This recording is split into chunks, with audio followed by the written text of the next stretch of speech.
Welcome to the Geekcentric podcast, and welcome to our spoiler-free review for Gen V Season 2. You're stronger than the others. Embrace it.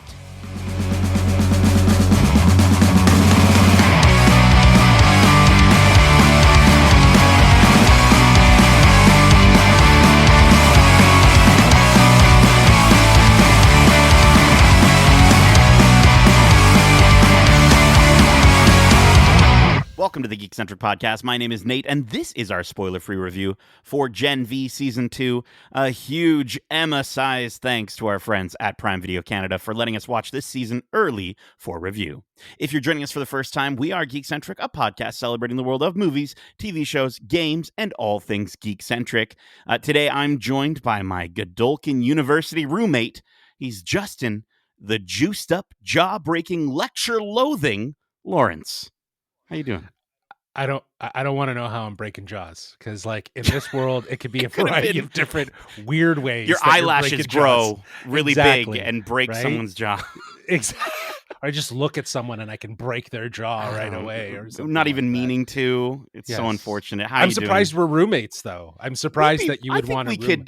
I think we could be roommates. I don't know if you could be a roommate with me. I could be a roommate with you, no problem. I think I could probably enjoy it for a little bit, but I feel like the power for the to turn off benefit your of our hearing. friendship, I think from all the snoring, that would be my maybe? power. For not even the snoring. I think it's just like the lifestyle. Yeah, I don't know. I think for the betterment of our friendship, it probably would be best for us not to room, or unless it's a short period of time. But that said, I feel like I would be the nanny of the roommate couple, if you will.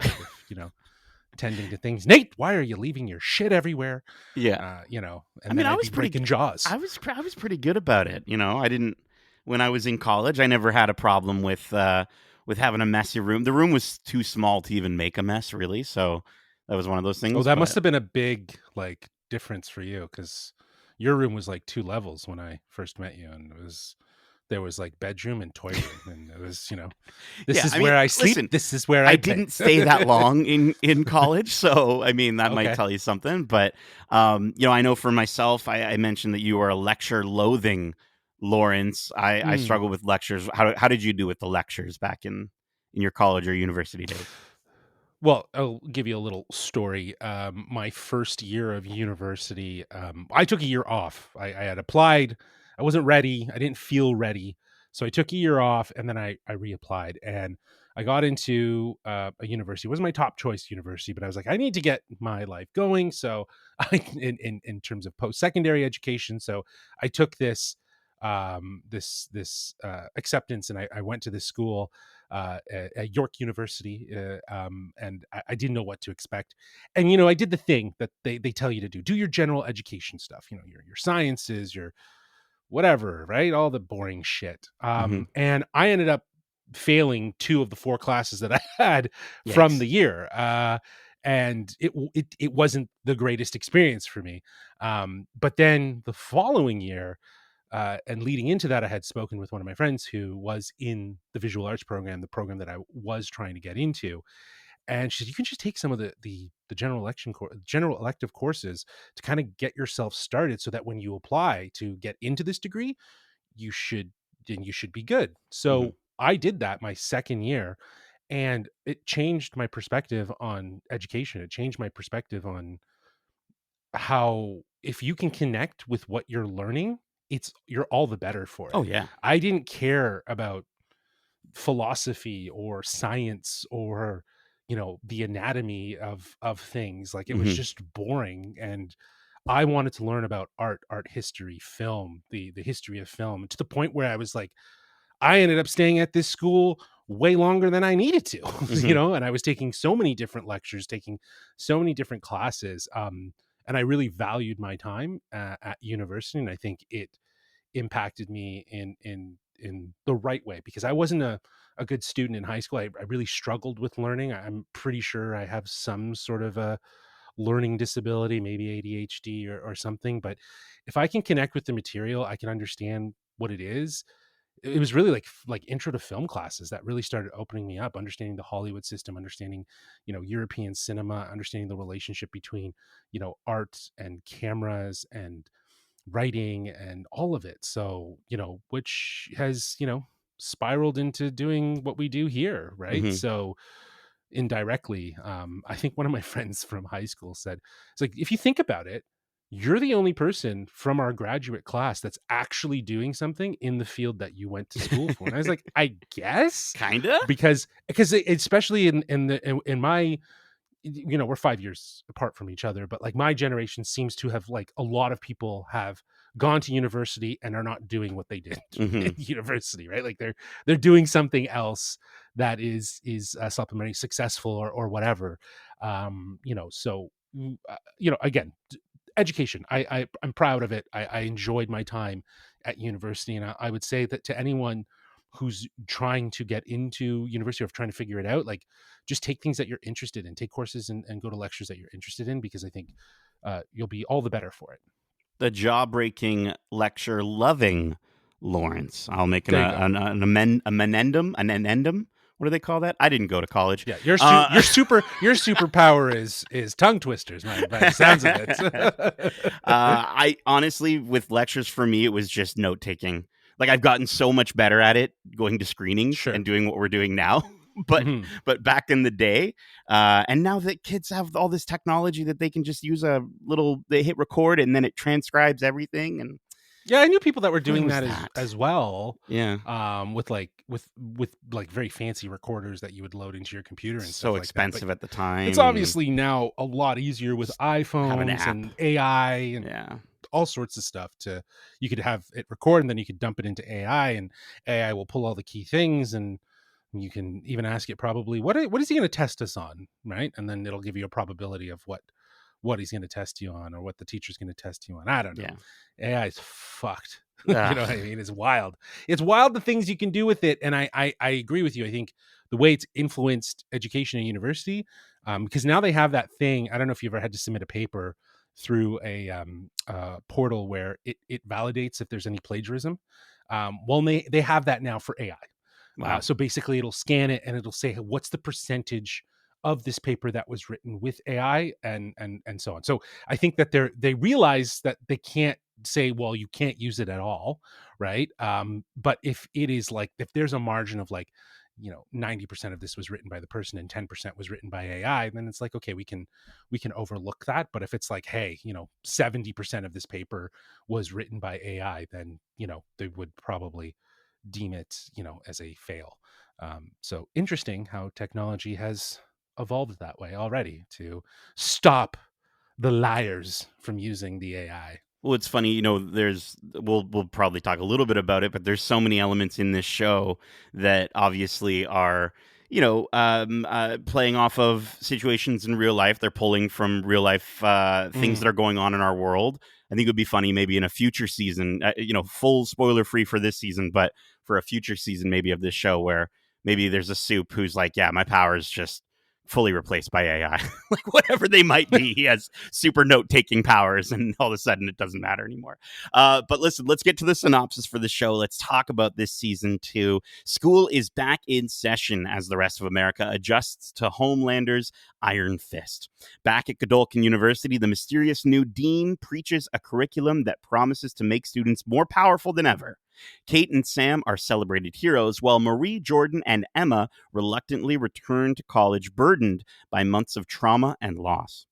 But parties and classes are hard to care about, with war brewing between humans and soups both on and off campus. The gang learns of a secret program that goes back to the founding of Godolphin University that may have larger implications than they realize, and somehow Marie is a part of it.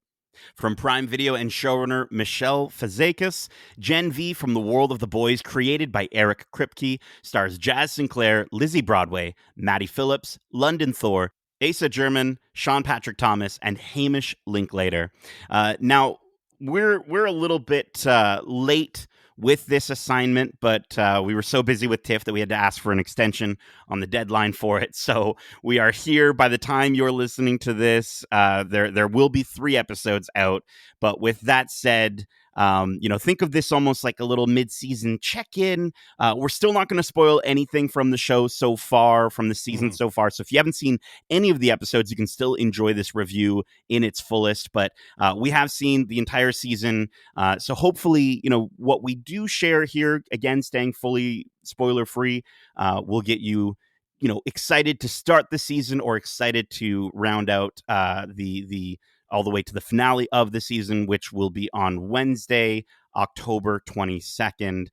So let's talk about this show. I think we usually talk about things like look and feel and performances and story. I think look and feel, we'll just quickly mention a couple things if you want. It is pretty much what you'd expect from the boys, just as much gore, just as much grossness, just as much butts and balls and dicks that you Yeah, would it's all in your face. expect, It's all in in your your face. face. It's in your face at all moments of time.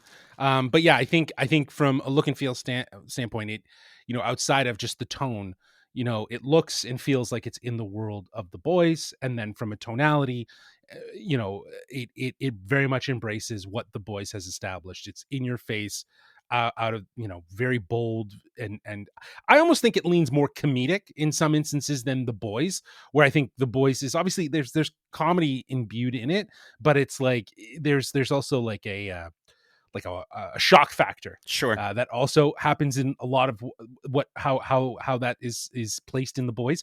But here it does feel like, because you are familiar with that universe, it is comedic. There's more comic value to it. It's still gross. It's still in your face. And yeah, I think disgusting is probably, if you're a disgusting person, then this is the show for you, right? If you We're like all it. So disgusting in our own ways, but I also just wanted to mention one thing, and I noticed it more in this season, and it's probably there in season one, but just coming off of season two. And they do such a good job of this in the boys as well. But their ability to do world building through little details, like, huge shout out to the folks who decide the costumes, the set designers for all the little touches, the props. the props, the visual folks. Like, there's so many moments where, like, as an example, like, there is a character who something happens to them, and so we have to see their wardrobe change to the point where they have to wear a beanie, and all of a sudden you start seeing all the other students start wearing beanies, which from a Mhm. story perspective shows you the influence that character has on all the students at God U. Or, like, there's a moment in this season in an abandoned library where we see a bunch Mm. of books burnt up in a pile, and Mhm. that lets you know we are in a politically maybe more right-leaning side of the world, more Homelander country part of Sure. the country, especially with some of the books that are burning. There's like drag story books and things like that are just burnt up in a pile. 1984. Yeah, Right, yeah, yeah. exactly, right. So Mhm. I huge kudos and commendation to all the folks that make those little decisions to add those touches to really flesh out the world, but not just flesh out the world for world building sake, but to do it in a way that does kind of add to the story, Yeah, which I think it is so 100% cool. does. Yeah. Yeah, I think to your point, it's to influence the story in so many ways, but also to enrich the world, and for audiences to understand where it is. It's all done with a sense of care and attention to detail that is like, it's high bar, right? Like, it's a Yeah. high bar. And I think when you're coming off of a show, or when you're connecting to a show like The Boys, that does already have so much of that ingrained in it, and a lot of it is either, like Eric Kripke has talked about how things have happened in the world, and while he's in the writing process, he's found ways to intertwine that, to use it as a bit of moment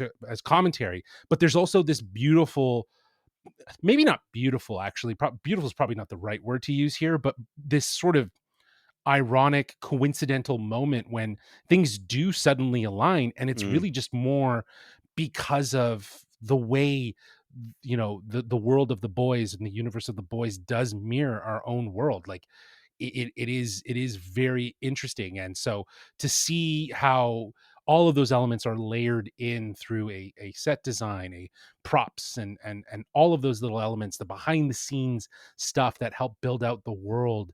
Yeah, it's all done with a high bar, and such a focus on really telling the story of the world while also telling this like smaller spin-off style story. yeah. And let's talk about the characters at the center of that spin-off story. We've got a phenomenal band of heroes returning to this show. One of whom is, as it mentioned in the description, the sort of the focus, and maybe even a little bit more so the focus this season, with Jazz Sinclair as Marie Moreau. We were talking off air, and immediately the first person that came to my mind in terms of performances and outstanding performances this season was Jazz. I think she was great last season, but in this season it feels like they're giving her more to sort of showcase her range. They're giving her not just emotional sequences, which she is phenomenal in, but we're getting to see sides of her that we didn't get. I love, in particular, getting to see her trying to act. Not Jazz, Yeah, she's but trying to be an Marie trying to influencer. be an influencer, Yeah, right? like Because there is an she element finds of it that in so this season. fake. She finds it so And she's like so bad at it. smash that like button. Like, It's so good. it's just so disingenuous. And I think, Yeah. to nail that lack of authenticity, but for it to be acting, there's something to be said about her performance. But you're Mhm. absolutely right. I think she's the anchor of this season, of this show.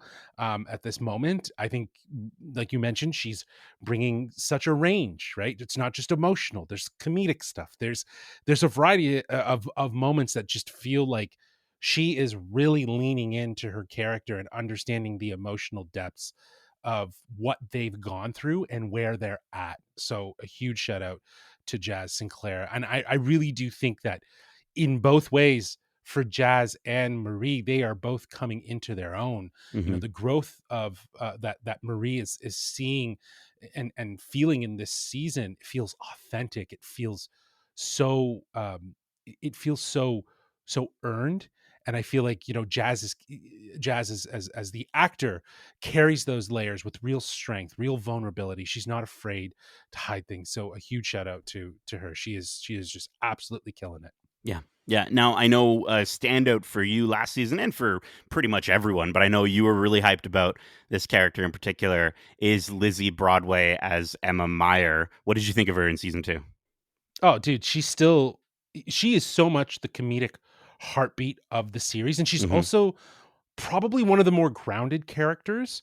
Yeah. Even though she's got her own baggage, her own shit that she's going through, I think this season is really allowing Emma to step further into her own and understand her own capabilities independently, while also understanding those around her and how they help her, how they influence her.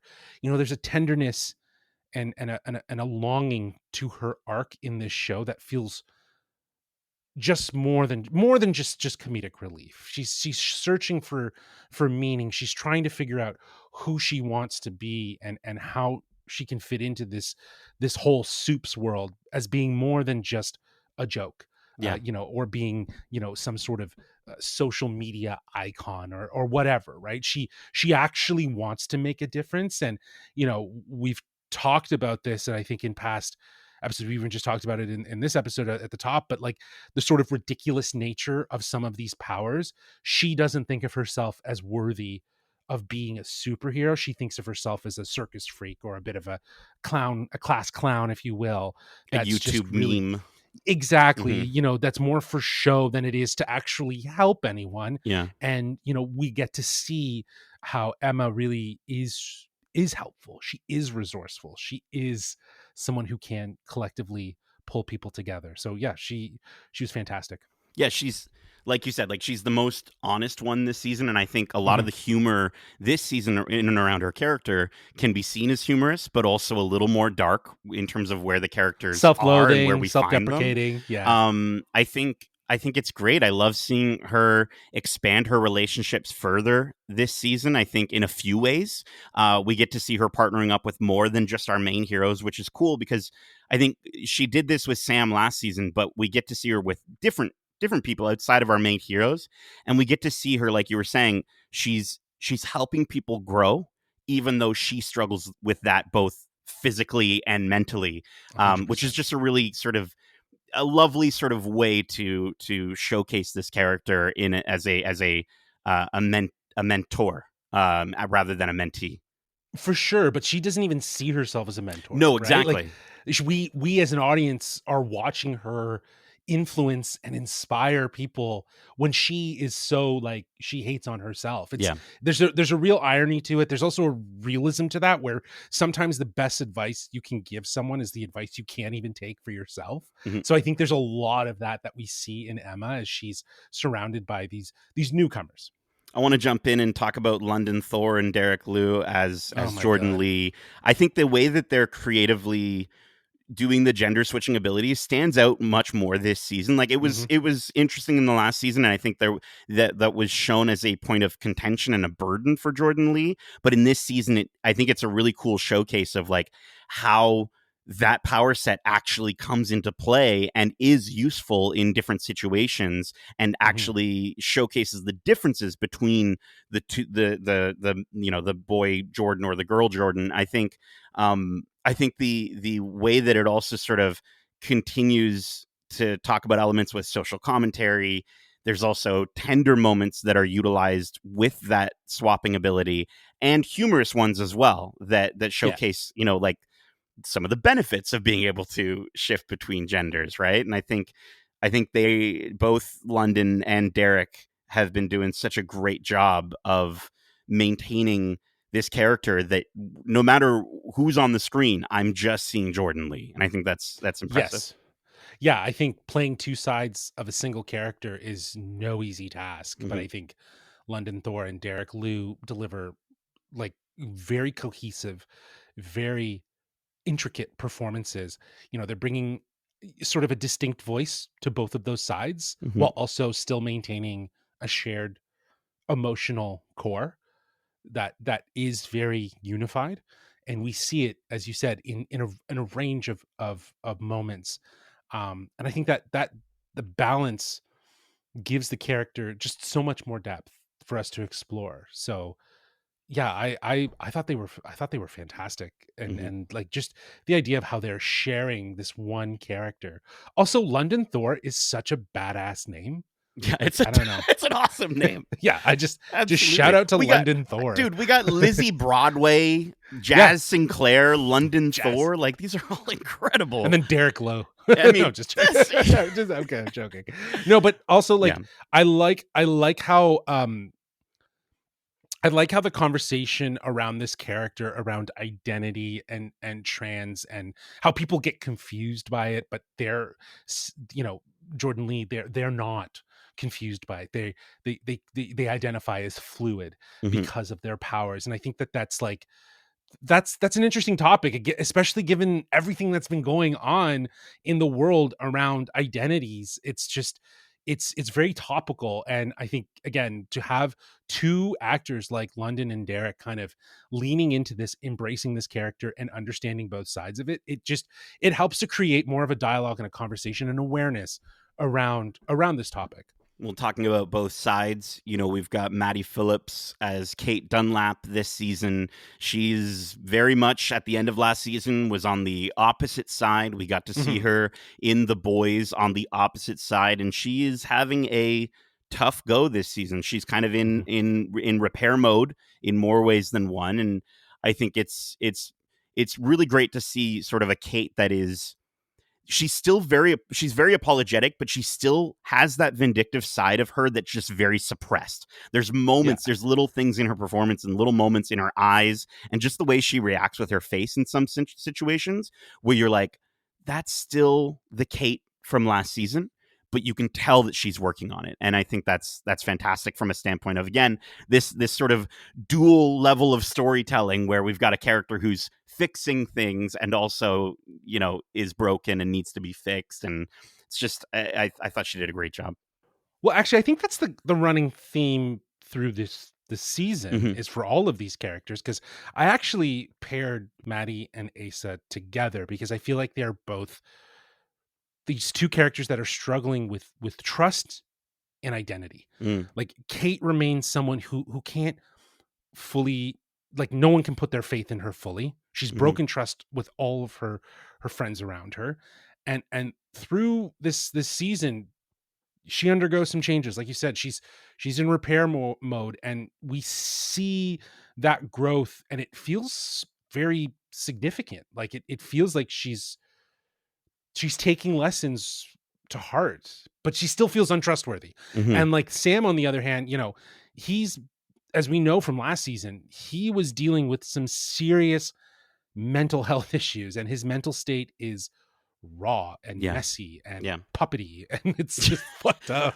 Yeah. And like making his journey in this feel more human than super powered, I Yes. feel gives great context to understanding what it means in this world specifically of the boys universe, to have to deal with both, to have to deal with your mental health, but also have to deal with being a soup, right? We have to deal with that expectation. And it seems like so many people are unraveling the mystery of how they got their powers. And he is one of them, being injected with V to kind of give them these enhanced abilities. And he's still trying to figure it out. And I don't know, I feel like they're both very aligned, Kate and Sam, in Hmm. their journey in this season. And it feels like I was saying before, like everyone's kind of on this journey of self-discovery, self-growth. It feels very purposeful for the fact that it's in a university, and that's usually the time that you're figuring your shit Oh out, yeah. and you factor that in with the idea that they're supers, like they're soups, and Yeah. then they're in university. So there's a lot of layers there, right? So Well, we do get, and I won't spoil anything. Suffice to say, we do get a decent revelation regarding Sam in this season. And I thought it was really interesting to see the way that Asa managed to perform the character. There, especially near the beginning of this season, it feels very much Sam feels like an addict. To a certain degree, in terms of his relationship with Kate, yeah, and then further into the season, I think they did such a good job at convincing me of this character being like a Homelander, very much this sort of loaded gun with a broken trigger in a room where I'm sitting on the yeah, edge of my seat anytime Sam yeah. gets near anyone, even if he's saying something nice to them. He It's shows up, you're like, is he gonna pop is off? something Like, horrible about to yeah, happen. yeah. But unlike Homelander, I usually end those sequences, if something horrible doesn't happen, I'll end those scenes, or even if it does, with I still care about this character. I still really want him to be happy. I want him to be okay. Whereas Homelander, I just, obviously we all despise the guy, No, I right? agree. Yeah, I think that again, the there's a great comparison between Sam and Homelander. I think the difference is that Sam is surrounded by people that want to see him do better and be better, Yeah. and he's recognizing that, and especially with someone like Emma, and how much I think he really fell for her. Hmm. And we see a little bit more of that in kind of sprinkled throughout in its own way.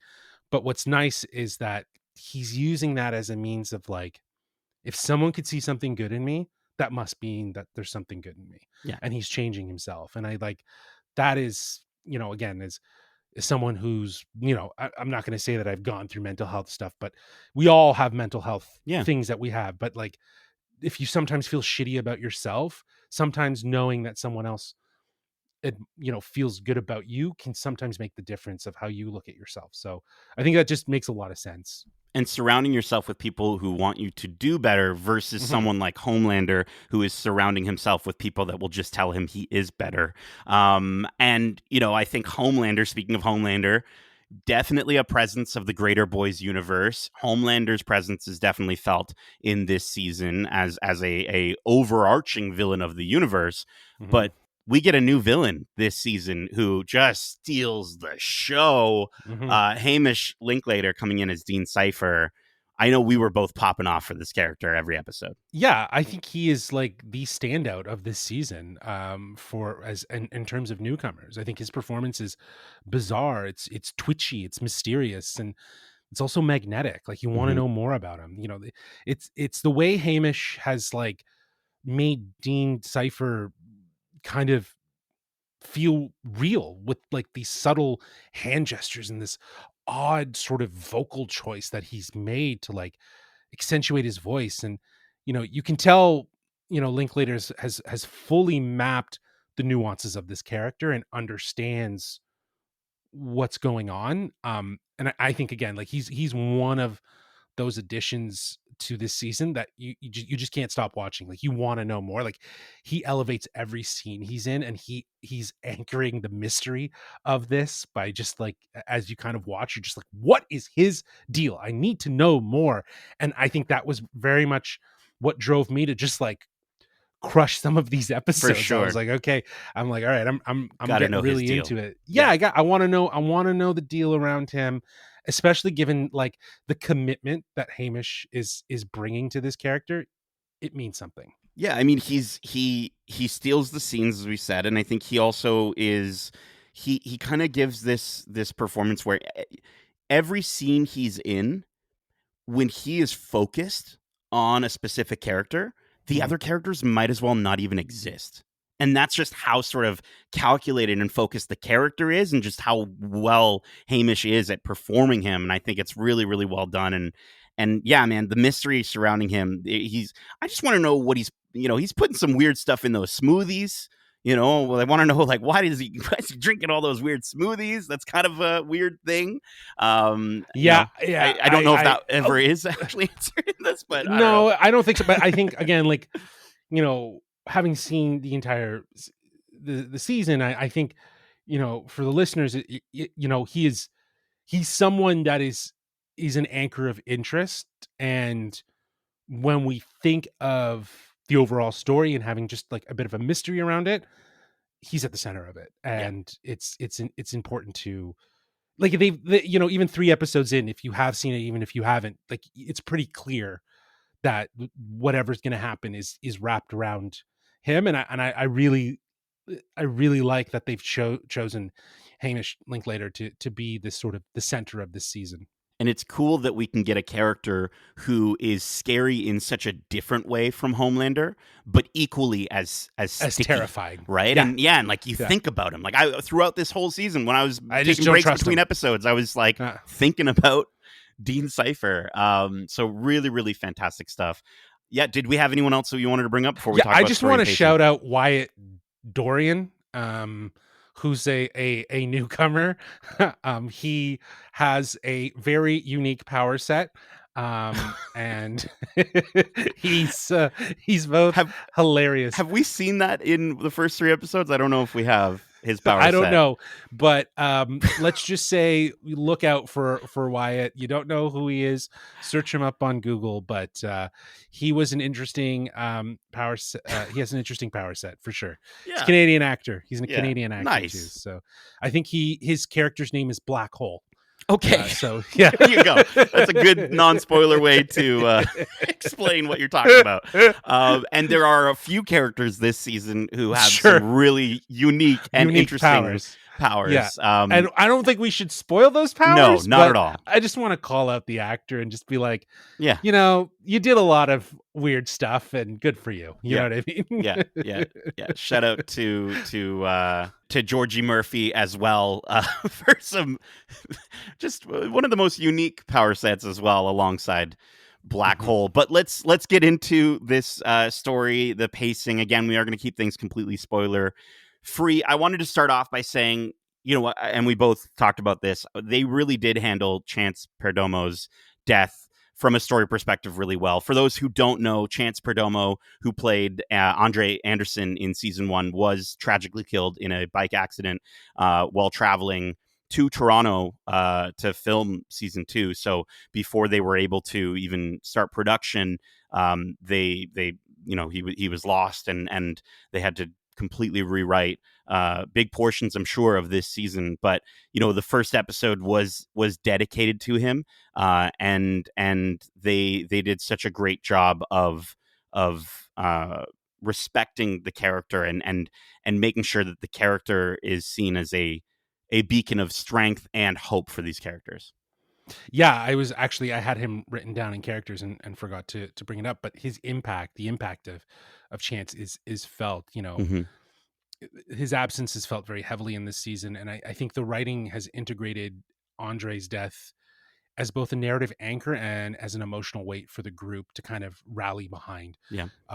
They they're rallying around this idea of loss, and in a way that highlights not just the character's importance, but Chance's importance to the show and the influence that he left, because he was one of the originals that helped establish this show, and the way that they've handled it and weaved it into this story to kind of intertwine the core group of characters, even with their differences and their opinions and stuff like that, to still have a sense of care and appreciation for Andre and who Andre was in their circle. I think that's, that speaks volumes about how they wanted to, again, intertwine that very sad real life event into this story, to really highlight this cast, because this cast comes together in a beautiful way to kind of like just bring their all, right, like to kind of into these performances, because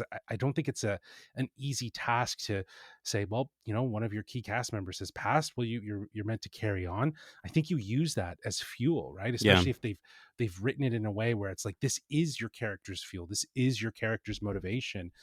So yeah, you're absolutely right. It's handled very, very well. And I think some people might not necessarily think it's always smart to like just write off a character in that way, but the way they've handled it, what they're saying that happened, makes sense, and it goes further in the season. And I think throughout the entirety of the season, I mean, even up Mhm. until the final episode, Yes, we're getting moments that where respect everyone's the character, reconciling, or respect what he did with the character, and you can tell that these actors are at certain times talking about Chance. And I think Mhm. there's such a great respect for him as an actor, as a friend, and the writing definitely showcases that, full stop. Now, as for the story of the season itself, I think I love how they managed to kind of cement this even further into the boys universe, Mhm. and having so many of those. There's a lot of characters that are going to show up. There's a lot of elements that happened in the first 4 seasons of the boys that are going to have a direct impact on the ongoings of this show.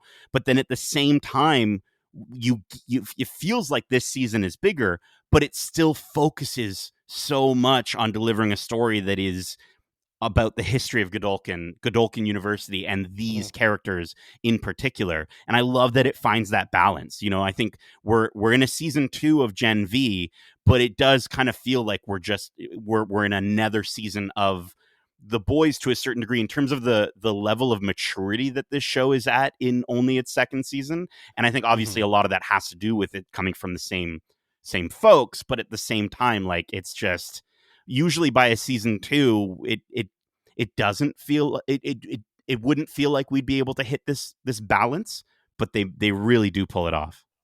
Yeah, and I think the idea is to use this show as a means to enrich and deepen the universe, Yeah. right? I think season 2 goes wild. It's leaning even harder into some of the shocking twists and chaotic situations, but it's the central mystery that really drives the story. I think Andre's death isn't just a tragedy, it's a narrative heartbeat that's pushing this crew towards truth, redemption, and closure Yeah. to a certain degree.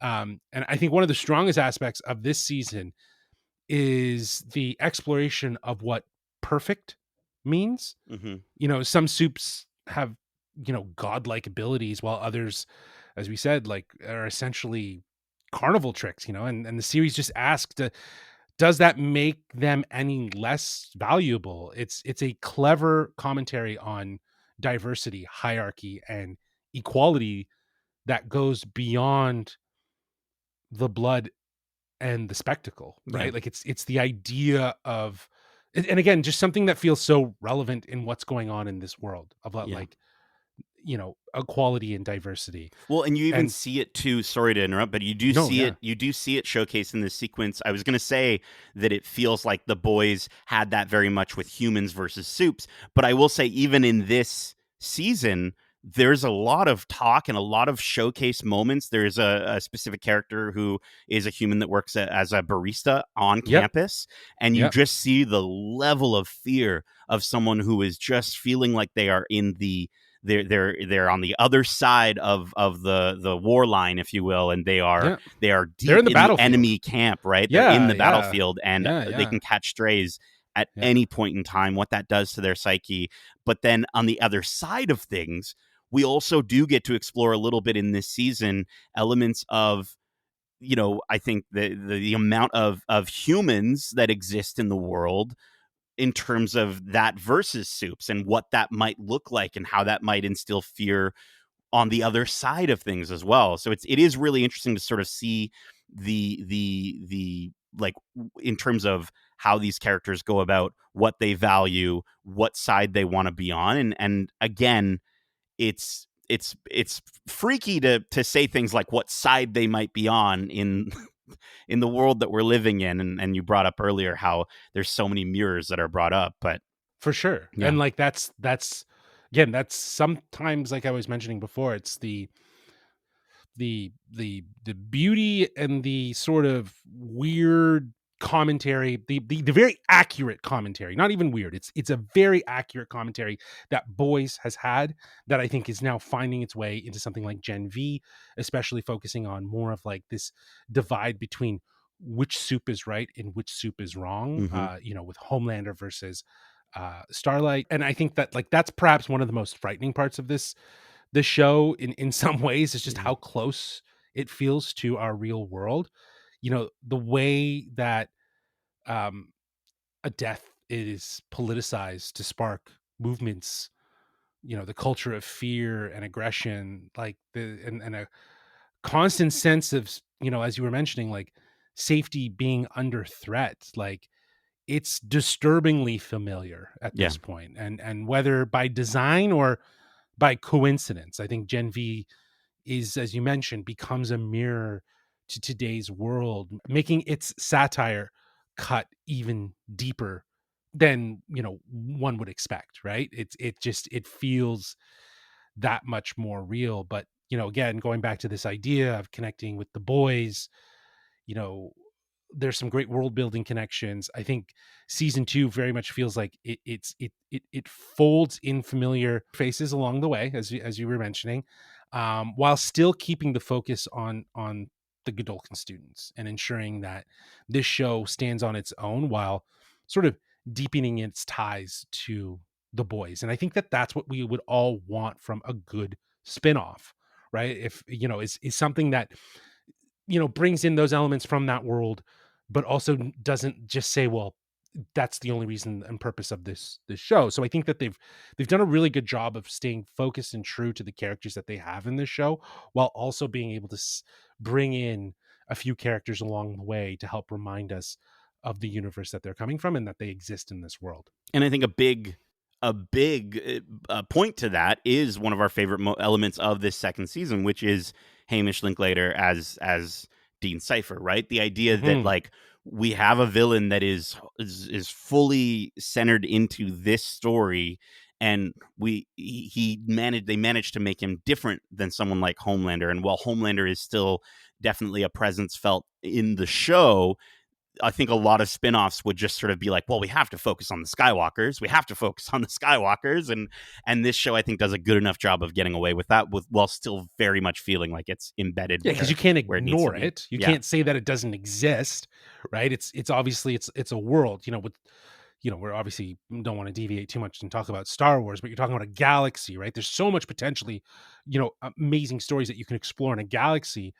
But in a world like this, where it's just, it is there's so much depth that can be explored with the political tones that are ongoing. I think, this show kind of taps into that in a lot of ways. Yeah.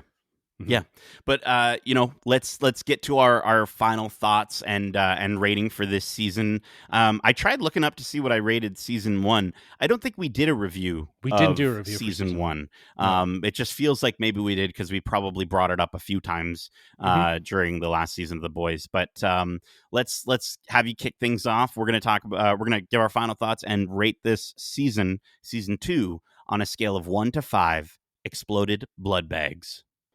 Cool. Yeah, you know what? So many shows try to capture or replicate the magic of their parent series, and I think, what Gen V proves is that magic isn't just in one story or one set of characters, it's in the actual world itself. And by digging deeper into the universe, you're able to show and find new perspectives, find new voices, and stories that just feel just as vital as the story of the boys. And I think that's what makes me excited about where this world is going, and especially as the boys approaches its sort of final season, like what could be next for, a series like a Gen V season 3 or any future spin-offs within this world. But specifically with season 2 of Gen V, I think this series is so much more than just a spin-off. It's bold, it's messy, so unpredictable. And it's also deeply emotional. The performances across, as we've discussed, this cast is just bringing such authenticity, and it and the way the season integrates, the passing of Chance, it grounds this season with a sense of heart, like real heart. And I appreciate that. They've also sprinkled in some outrageous gore, some shocking twists, and genuine character growth that makes it one of the most interesting shows in the superhero genre. Honestly, like Hmm. it continues to keep that dialogue going about how this world is different from every other superhero world, and at the same time, the themes hit all the harder. This season is exploring identity, equality, the abuse of power, mirroring uncomfortable truths in our own world that are happening right now. And it's adding so much more conversation to so many different topics.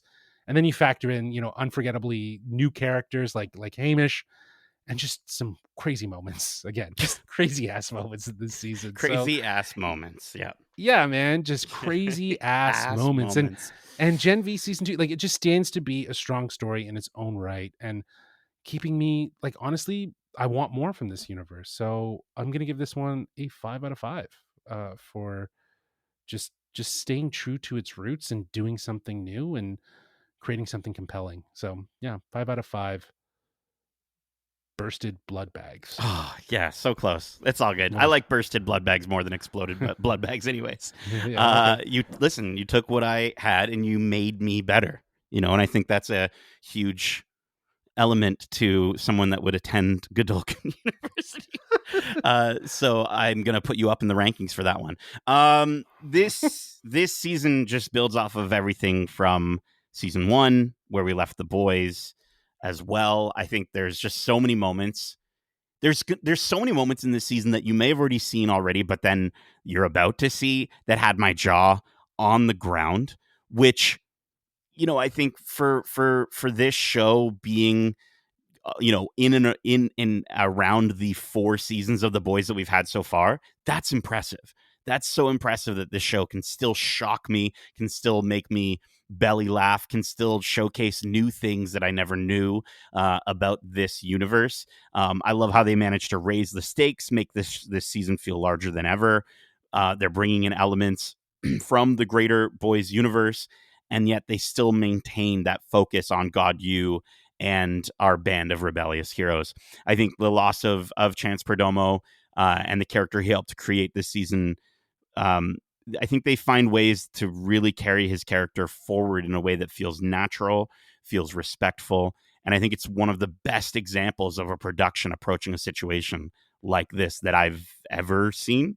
And like you said, Justin, I think there's going to be some people that might not fully vibe with that, but I don't know. I don't know how they could have done it any better.